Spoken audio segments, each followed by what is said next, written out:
My name is Debbie Henn. I grew up here in the area, went to Soquel High, Cabrillo, then got my degree at Fresno State. And I have been a physical therapist for 30 years.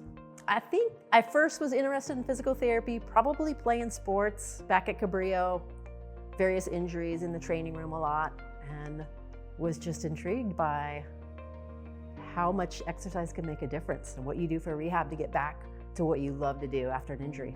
What I love most about physical therapy is the people. This community is fantastic. I love working in Watsonville. I love all the patients that we get to see.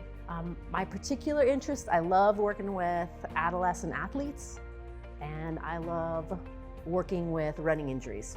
It's hard to be like a particular moment to remember, but I love the satisfaction of working with someone who first comes in and they're hurting and they don't want to be there, or they're nervous to be here, and to watch them go through a change and realize that they can get back to doing what they love to do and that they can do this through hard work.